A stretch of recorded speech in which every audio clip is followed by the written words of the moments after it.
Oh, we're now live. There used to be a counter on Google Hangouts, but I'm sure there used to be, but there doesn't seem to be anymore. Hello, welcome to the Gentleman's Guide to Gaming, and welcome to our Pugmire live play. I've advertised this on the Gentleman Gamer Facebook page. You are forgiven if you did not see that advert, because Facebook's way of populating certain messages and advertisements is a foreign language I don't quite understand. But here we are. This live play will, of course, remain on my channel for you to view. And this is, I believe, and Eddie can correct me if I'm wrong, the first online broadcasted play of Pugmire. Is that correct?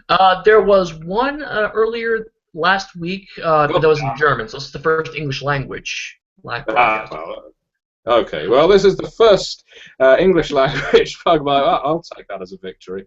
Live play, broadcast online. We are using the early access rules that are available on the Kickstarter via the first update. If you've actually backed the Kickstarter subsequent to the first update, you may not be aware, but you can travel back to the first update via the Kickstarter page and download the early access, essentially a WinZip file. You get a folder with the rules, with the character sheets, and it is a game that you can just pick up and play from this point on. It's not like a beta that's actually lacking anything. This is a game from which you can launch many campaigns, and that's all I've got to go on, and that is what this game will be run with. So hopefully it won't be a crushing disaster, but rather a solid advertisement for the game, and also entertaining for you to watch, because I know some of you like to watch role-playing games as you are subscribed to my channel. So in this game of Pugmire, we already have 4 characters created. I created 3 of them.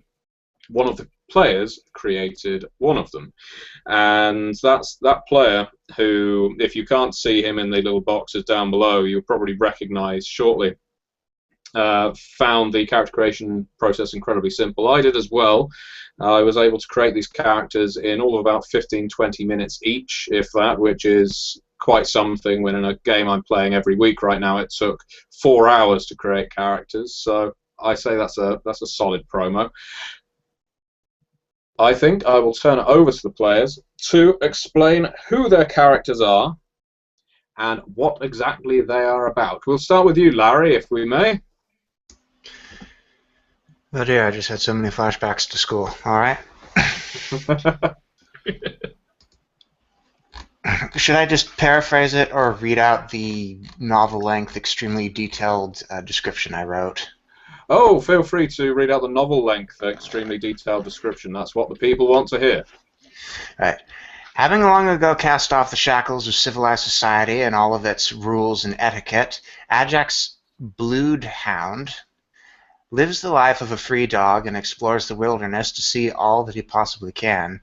He also fancies himself as something of a wandering hero. He always steps in to lend a paw whenever he sees someone in a tight spot, even if it doesn't look like they actually need it. He enjoys playing the hero. Also, he goes out of his way to hunt down the nasty beasts that lurk out in the wilds, despite whether or not they've actually been causing trouble. Better to find and deal with them before they find and deal with you. Despite the grim outlook such an attitude would suggest, Ajax is fairly friendly and is a fairly friendly and jovial dog who will happily sign on to lead anyone through the wilderness. He is also happy to teach anyone who will listen a thing or two about the wilds, be it hunting, foraging, or surviving. Having such a captive audience also gives him the opportunity to share tales about his past exploits that he is only ever so slightly prone to embellishing. There were 25 of them, big ones, honest. Anyone who talks to Ajax for even a short amount of time will quickly find out that his preferred lifestyle is living out in the wilderness with no exceptions, a fact he is somewhat vocal about. The sky is the only roof I need. You can't see the stars through a ceiling. Despite this, he will relent to staying in a civilized place if it is absolutely necessary.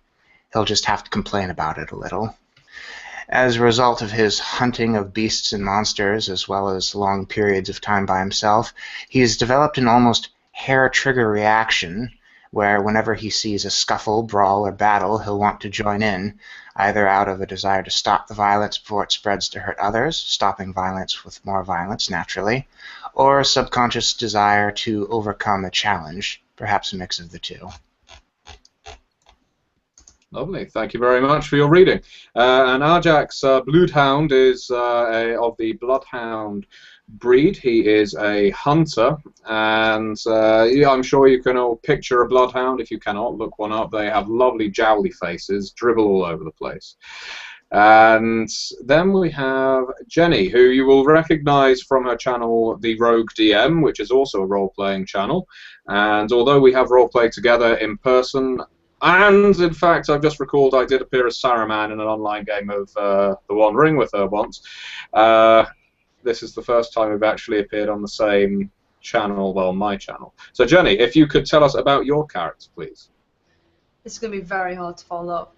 I have not done a massive novel of background, unfortunately, but my character is Reverend Yorkie, also known as Georgie, his real name, and he is a very lovable, easygoing Yorkshire Terrier, although he is very dedicated in the search for the answers left behind by man, and also sort of carried on in the Church of Man.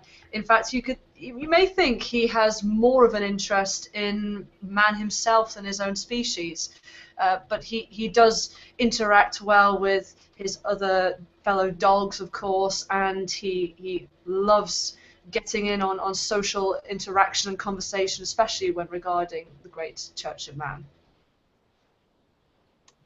Okay, and the next player up, who you will of course recognize from his various errant behaviors, is John, who was in my Berlin by Night vampire game, and of course is probably even more well known for his infamy in Vampire the Masquerade YouTube experiment, which is still going, and produced a record number of videos, I believe, last month. John, you reprobate. Please tell me about your character. You sure you would rather I tell you something else? Okay. The character I will be playing today is from the east. Well, not that far east. Come back a bit. Think Russia. This is Sergei Borzoi. Sergei is a mongrel, and his father, the Lord or Gospodin of House Borzoi, who had a wandering eye, did upon his birthday one year make a lovely time, shall we say, with one of their beagle servants and her puppy dog eyes. He did like them, and from that union produced this, well, what could be called in dog parlance a mutt, a mongrel. And this young man has ever been desperate to impress his father. Sergei has been an outcast since birth because unfortunately he does not have the tall, rangy, dexterous alignment of his family. He is not particularly a Borzoi. He looks a lot more like his mother. He has his mother's eyes. Sergei was banished from his home and sent to live far, far away. As far away as they could get him, basically, out of the country, out of sight, out of mind. They gave him a healthy stipend to continue his life, to just keep him away. But he is determined to prove himself. He is determined to seek adventure and heroism and become the sort of dog his father would embrace to his bosom. Of course, in his quest to do this, he often gets himself into deep, deep trouble. He's not the smartest of dogs, and his bravery can often be mistaken for foolhardiness, and his natural desire to impress and be, I suppose in a way, almost selfish, like a centre of attention seeker kind of character. He often comes across as a little more than a popinjay. However, in the town where he lives, he has been given the nickname by unbelieving locals who think this is no Borzoi, this is no noble, of Gospodin, his father's rank, and he has adopted this as his name and is referred to generally as Gospodin Borzoi, as you see below. And yes, you will see as we go along that he has a lot to learn, although he himself may not believe that, with his fantastic clothing, suspiciously boundless disposable income, and his glorious swordplay skills, making up for what he lacks in brains and well, everything else, pretty much. Fantastic. And finally, last but by no means least, we have Eddie, the creator of Pugmire, who is playing with us and Yes. allowed me to create a character for him. Eddie, could you tell us about your character? Yes, my character is Holly Springer Spaniel Esquire. He is one of a long line of guardians of Pugmire. His family, the Springer Spaniels, have often been very prominent in city guard, and many Springer Spaniels actually fought in the war against the modern use of mouths several generations ago. So he's very proud of his heritage and his contributions to the kingdom of Pugmire. He's very devoted to defending Pugmire. But unfortunately, when a cousin of his in the city guard started telling him of secret plots inside of Pugmire, he's become very suspicious and concerned. So anytime he thinks he has the possibility of uncovering a secret, he just has to dig in deeper and to find out, to prove to himself, if not to anybody else, that the institution he's protecting is as secure and pure as he and his family believe it to be. So he can't resist picking at the scab, as it were, of underlying secrets inside the society. Thank you very much, players. Well, on this bright Midsummer's Eve, there is a festival outside of the walls of Pugmire. Oh yes, there is pageantry, much hullabaloo and aplomb. Entertainers from all around, not just from within the city itself, but from many and sundry locations, not just dogs either, have come to entertain, to put on fantastic food, to celebrate. And is there a particular reason for this celebration? Well, this particular festival has been going on for generations. No one can really quite remember the origins of it, but they know that around this time of year, when the sun is high in the sky and the crops begin to grow and everything starts to feel a little healthier, relations begin to warm between dogs and cats and even occasionally the rare badger, it's a good time to share a flagon, break some bread, tell some tales, and participate in feats of courage, strength, and intellectual gambits.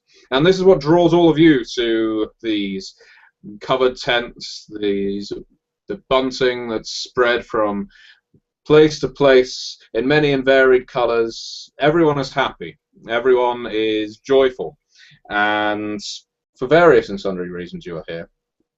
For instance, Holly Springer Spaniel, in his eminent role of guard, is responsible for the guarding of the nobility who are attending this festival. Not everyone. King Puckington has, of course, impressive matters of state to attend to, but certain dukes and duchesses, including Duke Pomeranian, a loudmouth of a small dog, is on hand to let his opinion be known, and he is known for putting many noses out of joint.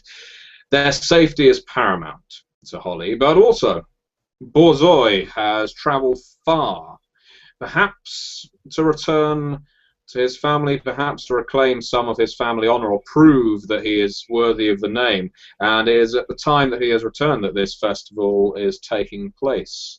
The Reverend Georgie, the Yorkshire Terrier, is responsible for some of the ministrations, keeping things on the level, making sure things aren't taken too out of paw with drunken revelry. He has to make sure that, after all, every dog remains good and well behaved, especially with the nobility wandering around. And of course, there's Ajax, who, sadly, despite his fine family name of Bloodhound, is somewhat restricted to the periphery of the festival. Got to make sure there are no outsiders, no ne'er-do-wells, no demons that want to wreck everyone's festivities.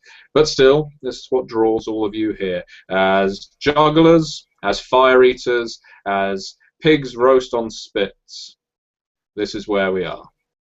And I will turn over to Holly first. What do you think your attention would be at this time, Holly? Well, certainly I'm going to be looking around to make sure that there are no scoundrels or vagabonds who are trying to make their way towards the dukes and duchesses of which under my protection. But also, whenever the dukes and other high-ranking people are talking, I'll certainly try to kind of cock an ear, see if I can listen in and see if I can uncover any kind of secrets or concerns that I should be aware of, purely for security purposes, of course. You find yourself in the company for a little while of the Chihuahua family, who have travelled far to be here. They are nobles of their own kingdom. And it's actually quite difficult to penetrate the accent sometimes, but they seem incredibly happy to be here. I'd like for you to roll on a notice, please. What you're going to be doing, for those of you who are unfamiliar with the rules, is simply rolling a d20. If the character has an aptitude in the skill of notice, he, at this level, is able to add +2 to his result. We are aiming on this note, due to the thickness of the Chihuahua accent, to get a 14 or higher, please. Okay, that was my roll. That's 11 with I have no aptitude, and I am a -1 wisdom, so that is a 10. No, the Chihuahua's conversation eludes you. Thankfully, though, it wasn't such a dreadful attempt that they noticed this humble guard leaning in with his floppy ears, trying to pick up on some kind of choice language. I still look very stern and protective. Oh yes, with renowned guards such as yourself in their company, no one is assailing you, and you are keeping a close eye on things. Everyone here seems quite happy, and indeed, as mentioned before, there are cats here too. That has put some dogs on edge, the more paranoid ones, the ones who are more prone to jumping at scares and spooking and the like, but everyone here does seem to be here on the up and up. Excellent. Borzoi. Da! I'm not even going to try. What are you doing? Borzoi is most likely, well, in his own self-appointed role of the Gospodin here, is probably one of the scoundrels that Holly will be having an eye on, because he will be looking for any attempt to rush to the aid of their guards and be the hero. And so doing, I imagine he looks like he's loitering around, probably quite suspiciously. He has no talent for sort of stealth or any sort of discretion at all. He's standing there in a flamboyant, purple velvet outfit with his rapier by his side, tossing his hat off to anyone who passes and throwing grand bows at them, and some choice words, sort of part of the revelry. But he does appear, I imagine to Holly, that every time you turn around, this guy appears to be somewhere nearby, trying to sort of. Although he's not even really trying to ingratiate himself to the nobles, because I don't imagine he's getting very close to them at all. But he is just waiting for an opportunity to spring into action and be the hero of the hour. Well, Holly, you don't need to roll to notice this flamboyant toff standing around waving his hat and swirling his rapier. And yes, indeed, you do see him several times. Even when you turn corners, there he is. You go to enter a tent, he is stood in the gangway. Certainly keep an eye on this suspicious character. The Chihuahuas don't appear to have noticed him or are paying him no heed. When you escort them to where they intend to go, which is at the high table where the musicians are performing, they make good graces with the Pomeranians, who are ostensibly hosting this and funding this midsummer celebration. The bombastic Donal Pomeranian bows and scrapes before the Chihuahuas and shakes one of them by the paw. They make various shows of respect, a bit of an exchange of gifts going on, and Pomeranian leans in to Chihuahua and whispers something underneath his. Are you going to attempt to listen in? Yeah, I've got to. It's got to happen. All right, so Is it still 14 difficulty? No, it's Pomeranian speaking now, so I'll go for a 12. 12, okay. Ooh, there we go, 17. Yeah, that's what we're after. You hear Donal Pomeranian say, apologise for all the bloody mongrels around here. Too many damn mutts. And Chihuahua rolls her eyes and shrugs knowingly. I'll just file that away. The Reverend. You're, shall we say, parishioners? No. You're the people who are actually interested in the works of religion at this festival are pretty few. Most of the people here are to have fun, not to receive a sermon. But you know, you're a reverend about town. People know you. People know your face and how friendly you are. That you're trustworthy. Young Alsatian bounds up to you and Georgie, you remember me, don't you? The name's Herc. Oh yes, I remember you, Herc. Although you have to remind me from whereabouts I have seen thee before. Oh well, I attended one of your readings. It really inspired me. I want to get out of this. I want to get out of this city as soon as I can because I've seen the huntsmen like Ajax out there, just going out into the wilderness and coming back with all kinds of treasures and stories, and having gone in all kinds of scraps with four-legged beasties and invisible creatures. And all kinds of things, and well, you tell me all about this code of man and how I should be a good dog and how I should obey the masters, and my parents, of course, are always telling me I've got to wait a bit longer to grow up. But I keep telling them we are a family of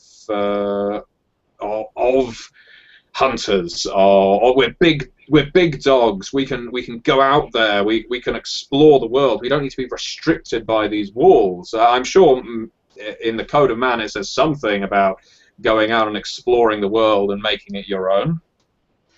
Ah, but of course, our men who preceded us, they were certainly explorers, no doubt. But you must remain true to your heritage as well, and remain true to your family. Even if you do venture out of Pugmire itself, you must always remain loyal, and that is the key to being a good dog. Well, yes, I know that, but so many in my family, just by dint of the name, think that we must become shepherds because we are Alsatians. That we must. That somewhere in our history there was some role for us.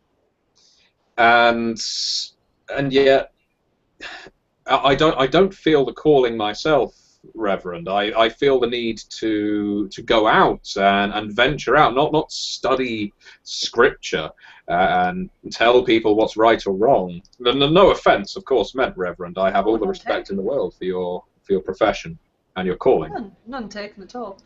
I sense that your true calling will come at a time fairly soon, but it is not quite yet. You are obviously a bit uncertain still of your true destiny. But if you feel so badly that you have to go out and hunt, then your parents should respect that as well. It is mutual respect between parents and children.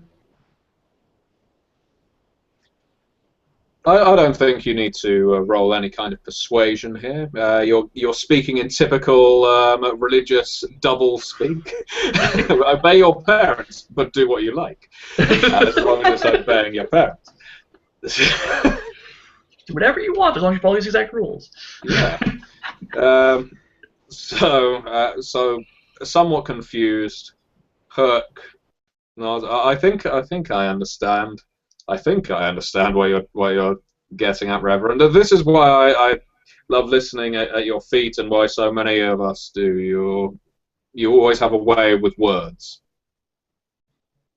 Maybe it's my accent that does it for you. Maybe. Nevertheless, anyway, you don't want to listen to me all night. You need to go on, have a good time. You're a young pup. Well, yes, all my friends are just round the corner watching fire eaters. I'd be afraid that my hair would get singed off, but um, there's much bolder dogs than I that not bolder, but bolder dogs than I that attempt such things, and they seem to get away with it. Well, quite simply, I would say, do not stand too close. No, no, this I've been growing this coat for many years, and I certainly don't wish to lose it. Look, but don't touch. He nods and gives a bit of a bow and thanks you for your time and scampers off. Arjax, the the unloved and unwanted role of perimeter guard.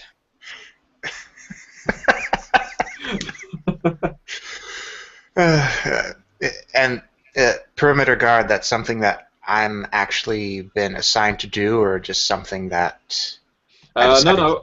I think this is something you probably would have decided to do. After all, you are a free dog, and you are spoiling for a fight half the time. So if anyone's going to attack, you want to be on the front line. Yeah.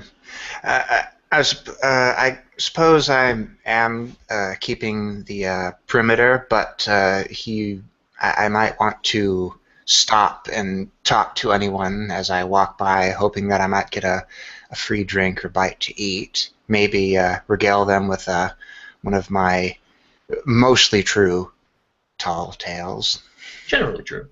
Yeah, yeah. I mean, as you're walking with your bow, you do actually see this is probably a good 20 meters beyond the last tent. You see a stack of barrels, empties, that on which a rather haggard, grey-looking mutt is sat. He's clearly emptied some of the dregs out and just poured them into a bowl from which he's drinking. He only has half of, well, one of his ears. Clearly the tip has been bitten off or cut off at some point.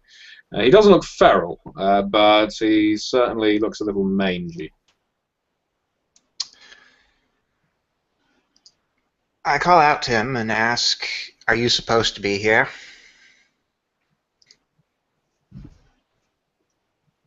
I'm a free dog. I can be where I like. That's true. Keep up the good work. What about you? You supposed to be asking questions?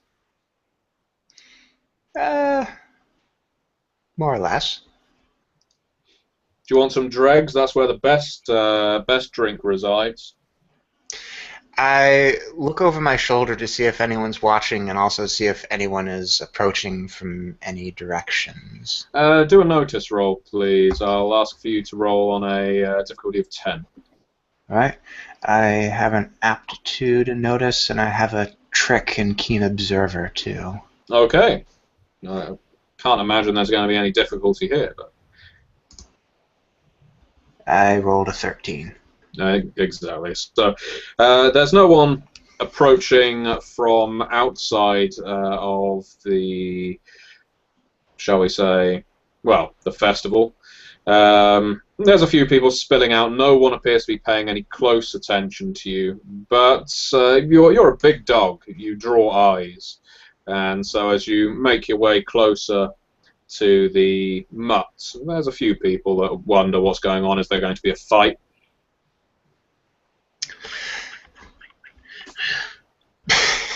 I just take the drink, sniff it, see if there's anything wrong with it, and if not, I down it.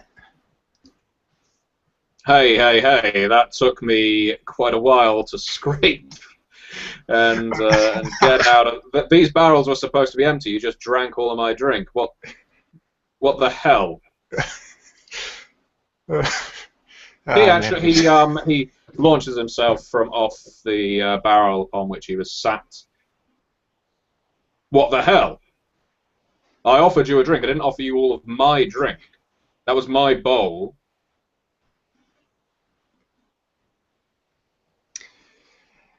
You think just because you're some kind of double-barreled bloodhound you can drink from my bowl? What, because I'm a mutt? My apologies. My paw slipped. If you like, as recompense, I can try and get something better for you. Well, yeah, as recompense, that would probably be quite nice. I mean, theft isn't terribly nice, so yeah, sure. Buy me something better, and we'll call it even. Here I'll comes tell the you pro- what, I'll give you even one up on me if you make no exchange of coin to liberate some drink from those rich, snooty poodles and the like inside those tents and bring us a whole barrel from under their stupid wet noses.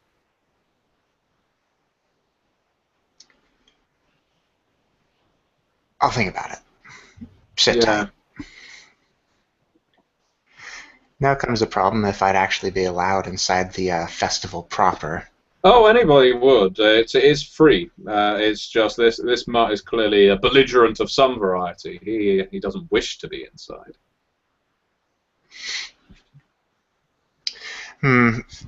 How much money do I actually have? I believe you have a small pouch of plastic coins, so it's as much or as little as deemed realistic. You could easily buy a drink. You could easily buy a round. Anything more than that, you might be pushing it. Well, I assume anything would be better than the bottom of a barrel scraping. So I suppose I walk up to a stand and see if there's any reasonably priced beverages lying around. Yeah, you walk up to a stand where Yorkie is currently acquiring a drink for himself. It's actually freestanding barrels, and there's an honor system in plastic coins. After all, the nobles have already paid for all of the alcohol because they're benevolent dogs. They're good dogs, and they treat their lessers that way. So Yorkie is just acquiring a drink for himself, and you're just stood behind him in the queue. You recognize the Reverend, actually. You may well have heard him speak once or twice. Hey, I've heard you speak once or twice. I'm sure you have. This is a festival. Lots of people talk once or twice, I would hope. Or are you talking about my sermons or my readings? I forgot. Was it one of her sermons that you said I specifically heard once or twice? I'm not specifying. You be the judge. Oh, all right. Oh, it was one of your sermons, actually. Oh. Well, that's nice of you. And who might you be? I am Ajax Bloodhound. I am a hunter, wanderer, and to some, a teacher, but mostly storyteller. That's a very True stories, mind you. True stories. That's a very wide range of abilities you have there. I am better at some than others. Oh, I'm sure, but never take any for granted. Yes, yes. Anyway, you seem a little thirsty. Why don't you jump in front of me? I can take my time. Oh, thank you. I sidle along by her, trying not to look too pleased, because I'm sure in Ajax's mind this is one of the possible outcomes he was hoping would happen.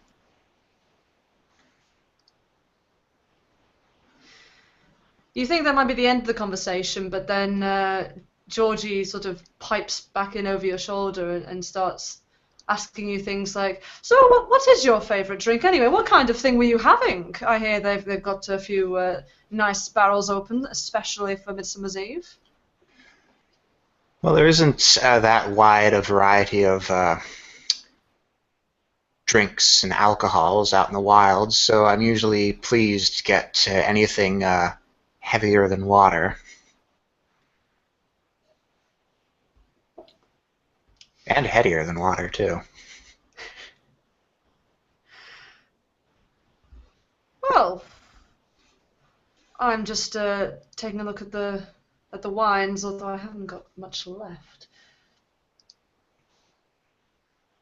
And he starts rummaging around in his little coin purse, gets out a couple of plastic coins, and starts trying to attract the attention of the bar dog. There is a dachshund at the bar. As he's about to serve, of course, all eyes are drawn to the royal or noble entourage that is entering the same drinking tent, guarded, of course, by Holly, and followed quite closely by Господин. The Pomeranians and their Chihuahua entourage are stepping in, pushing aside, and saying, "All right, let's make this a little more fun." Zonal Pomeranian puffs his chest out, looking as big as a Pomeranian can. I say we open the harder liquors. That's right, I've had these things maturing in my tower for the best part of 9 years. That's a long time for us. So,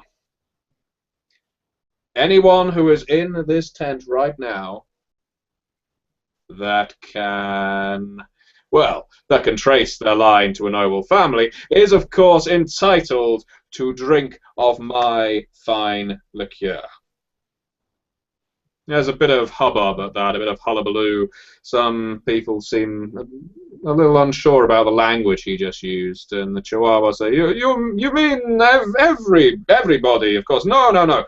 Anyone that can trace their name to noble families in Pugmire is entitled to my drink. Everyone else can drink the ale, or the slop for all I care. Awkward. Is Holly actually saying that? No! It's kind of thought bubble. Well, I know my lineage goes. I don't know what the rest of you, but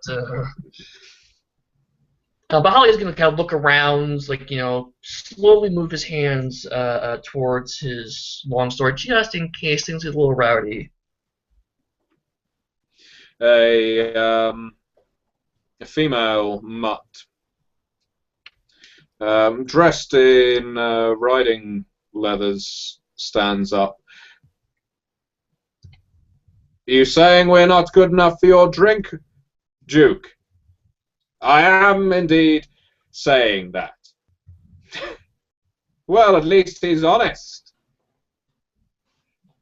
This dog thinks he's better than us, and that is because I am. These festivities that you are enjoying right now are paid for by me. So, you take what you are given. After all, the Code of Man says that you follow orders." Reverend, is that what the Code of Man says? We follow orders of tyrants like this? I'm no tyrant. It's just what's mine is mine, and I choose who to give it to. There's no such thing as a free lunch. And I choose who gets to drink my finest drink. And my law, the Code of Man, Reverend, I'm sure you'll agree, is follow orders.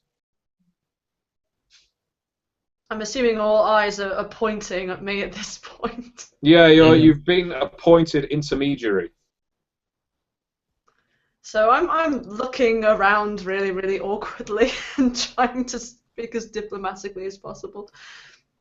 Well, yes, the Code of Man does say that, but I believe there is a slight tangent in that when it comes to festivities and events in the community, if everyone's interest is overall the same, then everyone should be treated the same.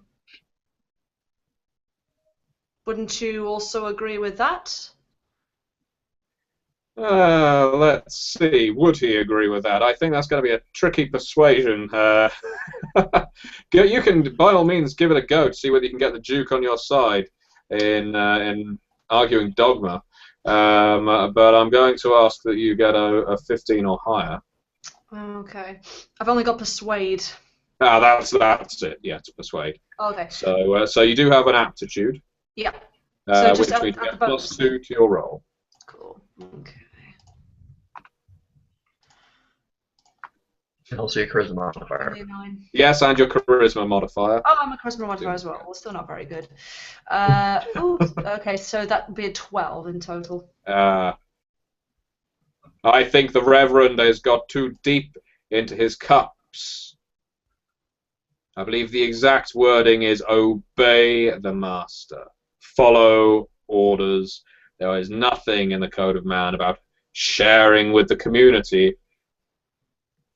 Who worked for this drink? Who spent the time and effort maturing this fine vintage? It wasn't you, says the monk. There's certainly a rabble-like atmosphere now. Some people are leaving. This is, as Holly's internal monologue went, awkward. Others, they're not roiling for a fight, but they're not sure how things are going. Certainly the few mutts that are in attendance don't look happy to be treated this way so openly. It's a unwritten rule, shall we say, or unwritten cultural attitude that mutts do tend to be treated less well than the higher breeds, shall we say, the show dogs. But that doesn't mean that in public they get called out and humiliated, because an angry mutt can be quite dangerous. Is this guy standing next to the drink? The Duke? Yes. Yes, he stormed straight up to the bar with his entourage and Holly Springer Spaniel in tow. Is any of it behind him? I'm happy for it to be behind him, yeah. Then the Gospodin will grab up one of the bottles that's behind him and hoist it into the air with his lofty graces and proclaim, "Does not the Code of Man also say, fetch what is left behind?"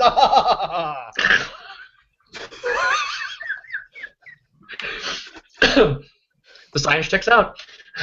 Yeah.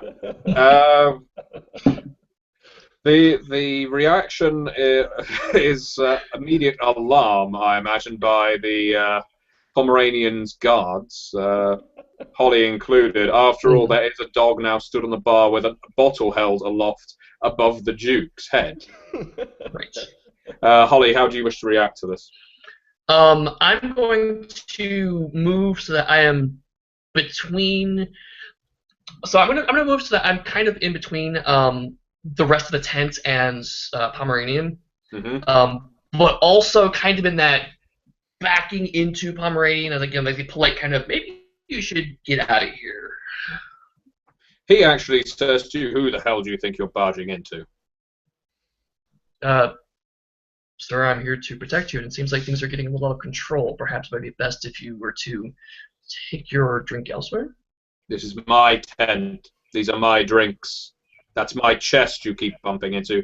And in fact, because I'm quite a bit shorter than you, my face.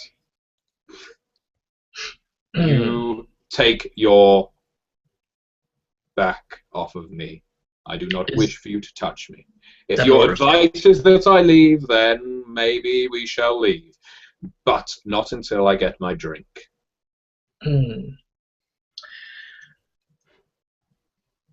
Understands, Duke, that I am of the Springer Spaniel line, and I do not, with any disrespect, suggest your tenets, but you will also treat me with respect to me and my family are too, sir.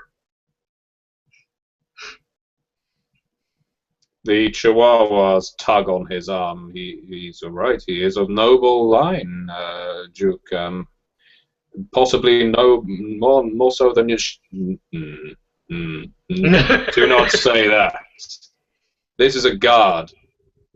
I hold title. Yes, you are a Springer Spaniel. Yes, I respect your family. No harm, no foul, Springer Spaniel. I will not cause trouble here. Thank you, sir. What about the Bloodhound, Ajax? What's your opinion on all of this? Are you going to be smuggling a barrel out during the ruckus? The entire time that ruckus was going on, Ajax's ears, his floppy bloodhound ears, were slightly up, but still flopping around, and he was glancing around the way a dog does when he thinks there's something interesting around. Is there going to be a brawl, he's wondering. I'm happy for you to go for sense motive, and you get to apply your wisdom modifier to that. Goody goody. Well, it seems the Duke is almost definitely pacified by talk of lineage. The same can't necessarily be said for the Mutts. Yeah, just a bit. Which modifier did you say? If you have a modifier on your wisdom stat, I actually have your character sheet here. You do. You have +2 on wisdom, and you don't have sense motive as a skill aptitude. But what that means is you roll d20, add +2. You are aiming for a 12 in order to gauge the temperature of the room. I rolled exactly a 12, and with that +2, it comes to 14. Excellent. You think, judging from the way the female mutt who bounded off from her table is now stood. She's arching her back and her ears are pointed back as well. She's not gone so far as snarling, but you are cautious that as soon as the Duke's back is turned, she may jump for him or his guard. Keep an eye on her. Now comes the question, if a brawl does break out, which side would I side with? We'll see. But I don't think I will be trying to smuggle out an entire barrel. Aside from the fact that I would be in some deep stuff if I failed, I also, even though I was in the wrong, I didn't quite like that dog's tone, and a single bowl of free ale is as much as I think he deserves. Very well. If you're not doing anything to stop the mutt, as the Duke says, "Fine, fine, fine," and turns to head back towards the entrance. It seems he's already been drinking most of the day. The mutt launches herself forward. I'm going to ask Holly, and in fact I'll ask all of you at this point to roll for initiative, please. Uh-oh. This is a dog bar fight, because why break with tradition? So your initiative modifiers are on your character sheets. We can see that Ajax has +2 to his initiative, so you roll d20, add +2. Georgie has no initiative modifier. Holly has +2, and Gospodin has +1. Now, the way initiative works in this game, for the purpose of the viewer, is slightly different to many D20 games. It's an interesting mechanic in that the person who wins initiative actually gets to decide who goes next, and so on. So rather than you can chain together events, or you can make your enemy go immediately following you so that your allies can then perform counterattacks on it, if you so wish. So, what rolls did we get? Starting with you, Eddie. 14. 14. John? 5. Jenny? Also 14. Also 14. And Larry? Total of 10. Total of 10, okay, so we will, and I need to roll for my character, of course. So let's get my dice stream up. Okay. It looks like it looks like the mutt gets the opportunity to go first. So she bounds forward with arms, or legs rather, outstretched and teeth bared, and barrels straight in to the Duke, or at least attempts to, on her attack. She's going to be aiming for a takedown. So we will see how well she does at that, based on She's clearly quite deep. Yeah, she's quite deep in her cups as well, because as she bounds forward, she trips over a chair and lands flat between the legs of the Pomeranian, with the guardian dog, Holly, standing right over her, looking almost disappointed. And you know, I will say that as I get to choose who goes next, Holly, how are you going to react? She looks pissed off. She doesn't look like that has taken the fire out of her for some reason. It's almost like it's humiliated her more. How close are we to the door of the tent? You could get out of there in one action. Okay. I'm going to pick up the money and kind of just drag her out of the tent. Okay. She's going to kick a bit, so Sure. It's going to be contested. If you could roll, and we'll add your strength modifier, please. Okay.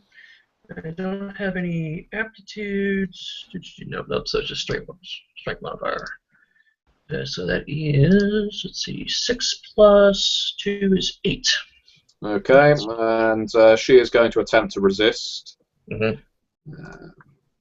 out comes the big guns again. You manage to grab her easily enough. She's prone, she's on the ground, but she's kicking and scratching and wriggling around.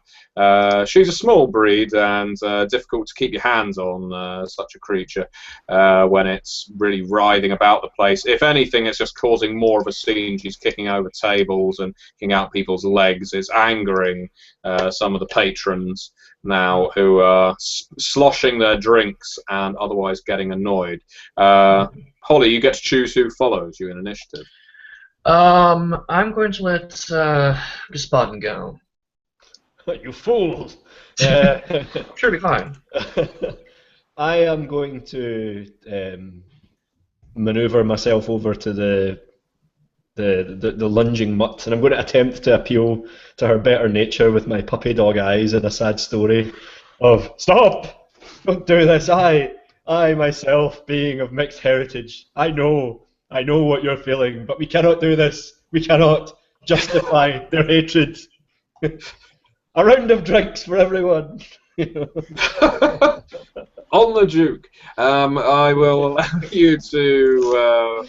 You can go for persuade or perform. I think perform would actually be better, but if you would like to go with persuade or use a trick, you do. I have the persuade aptitude. Do you have the puppy dog eyes trick? And I have the puppy dog eyes trick. Yeah. Okay. Yes. I have more charisma than you can shake a stick at, believe it or not. Yeah, you gain an edge on charisma rolls. So usually it's on making friends or being polite, but I'm going to say you're trying to befriend the mutt. So by all means, when a character gains an edge in Pugmire, that allows them to roll 2d20, and they essentially choose the roll that they prefer. They can choose the lesser roll, because in some rare cases you may actually wish to fail, or you may not want to do catastrophically well. But yeah, you get to choose which roll you're going for. All right. And you can also add your charisma modifier to that. Here they come. I think I'll take the 17, put that up to 20, and be the most impressive orator that you've ever seen as I stare her down with those large watery saucers that materialise on my face. Please, don't do this. Don't give in to hatred. I'm the chosen one. I'm not going to roll to contest that. Seeing the love and sorrow in the eyes of the borzoi, who has obviously lived through so much trauma, to be dressed in such a cravat.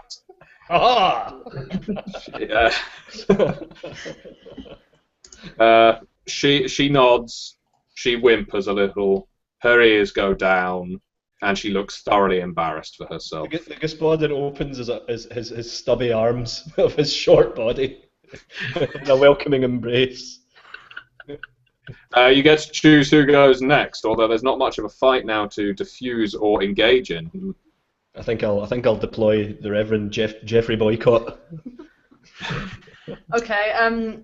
Yeah. At this point, I've also seen there isn't much of a fight now because of this much body language. So I'm simply going to go up and quite a slow advancement, and I'm going to use a bit more of a booming voice than usual. And say, is there any kind of prayer I can offer to the Church of Man that is appropriate in this type of situation? I'm going to ask you to make a roll for inspiration. Actually, if you can come up with a suitable prayer that would alleviate the entire situation in the entire tent, something that will, shall we say, calm the souls and angry spirits of those here present, then so be it. No pressure. It doesn't need to be a length. It doesn't need to be a mass, though. Okay. Okay. We offer up this prayer to the Church of Man to commend this faithful mutt for bringing all mixtures of species of dog together. Whilst there may have been some aggression tonight, that can still be seen as an act of valiance and of defence and of hard work for producing the fantastic drink that is offered here to the nobles. And while some may be against this discrimination, supposedly, the act of a drink surely does the same effect, whether you drink ale or dregs or the finest of wines. Therefore I offer my prayer to the Church of Man to bestow upon this congregation a sense of calmness and to return to our frivolity and hullabaloo and festive making. There's nothing like the calming words of a right reverend to kill the buzz of a party, and and it does take the vim out of the would-be combatants, any mutts that were to join her side, and in fact, rather they go over to her rather heads down and pull her to her feet, dust her off, and get her a drink. This, of course, just leaves poor Ajax, who was hoping at the very start there that he'd get to hit something. Can the Gospodin very cunningly slip them the bottle that I was holding? Be on your way, you know. Ajax, what are you up to? Thoroughly disappointed. Ajax is thoroughly disappointed that he missed out on a potential brawl. In fact, the worst kind of missing out. It was ended before it even began. And what he actually did was he had taken a few steps forward towards the struggle between Holly and the aggressor. And when he realized there isn't going to be a fight, another realization hits him, and he curses internally that he just lost his place in the line. No. And the line is indeed reforming, as they now have something to talk about. Everyone is clustering around the bar, and in fact, I think the Borzoi's words that the drinks for everyone has been upheld. Only the Duke will be angry for that. And outside of the tent now, where the Duke has been escorted by Holly, he shoots you a look. You diffuse that situation, you and those others. I will be in my private tent for the rest of the afternoon. Very good, sir. Bring me some of the liquor. I'll share it with the Chihuahua and any other dogs of fine breeding that wish to share it, but I'm not mixing with the rabble for the rest of the day. Of course, sir. Very good. He ambles off dejectedly. I'll escort him to his tents, and then tell some other dog, go get the Duke's liquor and bring it back here. And I'm going to go away, patrol somewhere else. Okay. The afternoon and evening draw on. The three of you who remained in the tent get to talking. It's the talk of the rest of the afternoon and evening. To be fair, the Duke's outburst, the near conflict. There's talk of a Springer Spaniel being responsible for bringing it down. Others are talking about some wily mutt in a violet surcoat, and others are saying that the code of man is what brought all of this to put it all to bed. Meanwhile, there's just some who have heard the story from a bloodhound. May not be the Ajax, but that it was the intimidating presence of the muscular bloodhound that made sure everyone didn't step out of line. Clearly, it was him being there that put everyone at ease. And so the sun begins to set. Everyone is very deep in their drinks by this point. You are all feeling very tired. It's almost time to go to bed and pack up, even though some of the entertainment is still ongoing. The musicians have just started up with another Hey Nonny Nonny number. And it's around this time that all of you hear, oh my man, the Duke is gone. Uh-oh. And with a sudden burst of energy, ha-ha! And off goes the Gospodin towards that noise. With another chance to prove himself as he drunkenly staggers towards it. I imagine it's like over here. Looking like an octopus out of water trying to make it through.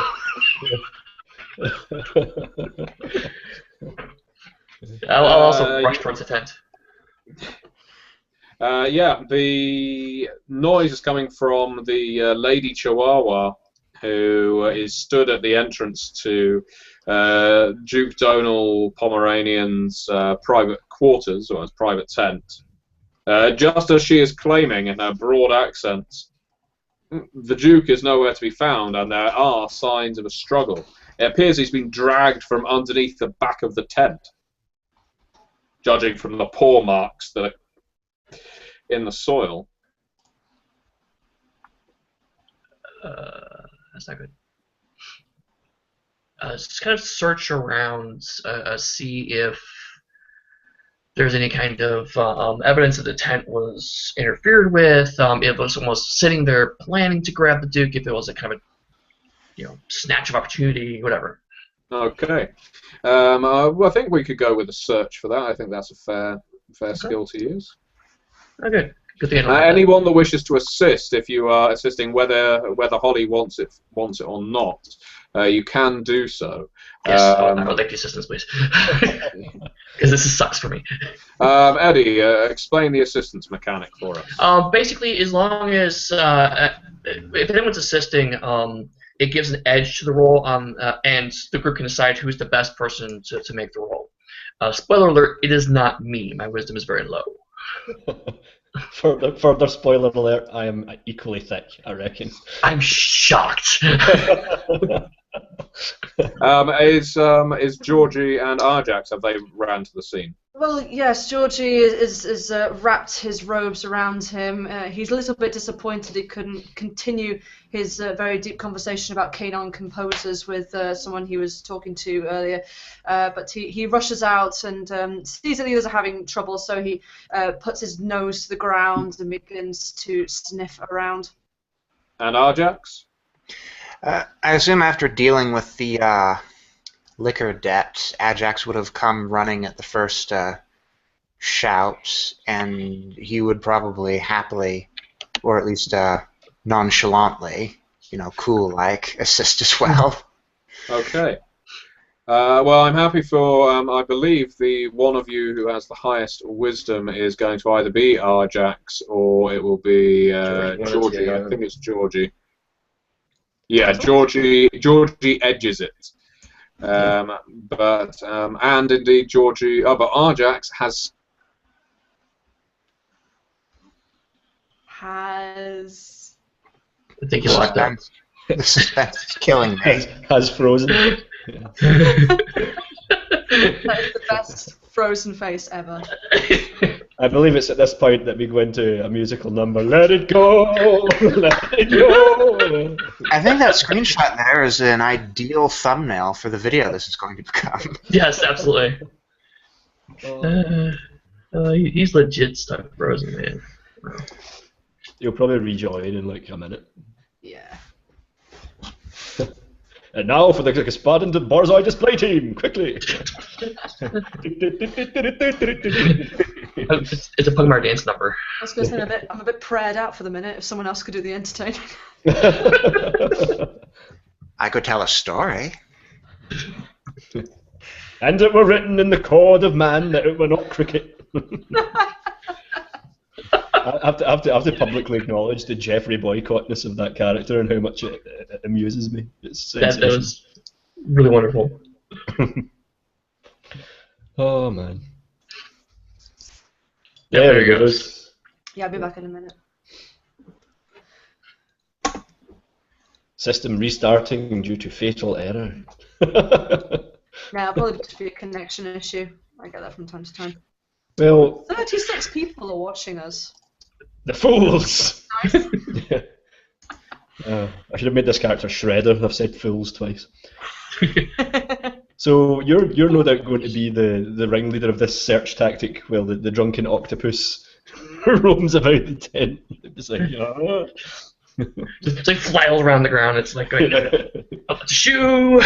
It's a hat. Fickespoden's probably about half dressed as well by now.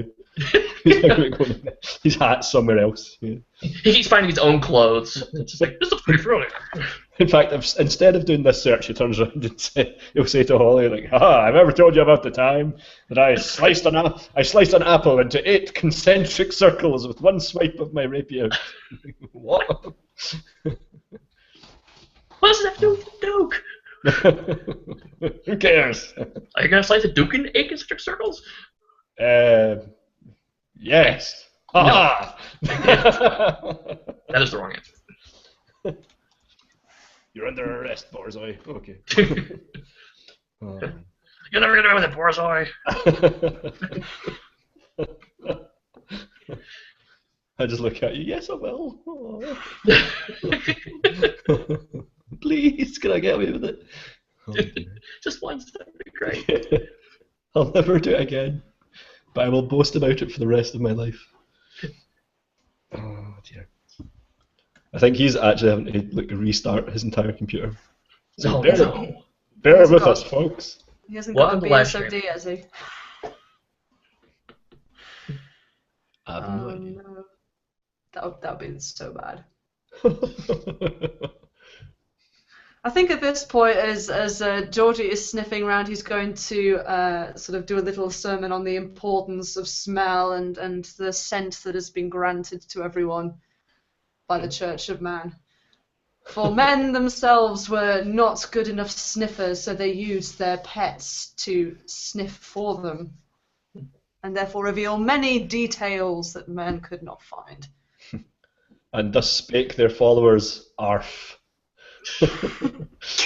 Yeah, I was trying to think of a pseudo-Latin motto, like Homo sapien triumphus or something. Humanitas supremus. I don't know, just put us at the end of things. It's fine, it will sound legit. You'll be alright. That makes everything sound better. It does.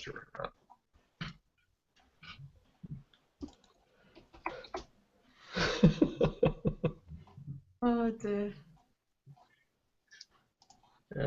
I feel bad for all the people live watching now. It's like, this game is terrible. I don't feel bad for them. They're getting to watch me talk rubbish for 15 minutes. Well, ladies and gentlemen, Matt Dawkins is not with us, but here we have. Yeah. We are currently DM-less. Yes. We're dumbless. I was kind of hoping that we'd have some tail-chasing shenanigans by now. That can be arranged. Yeah, it's like sod the plot hook. Let's just chase each other's tails and dig for bones. And... So like every game I've ever played it, right?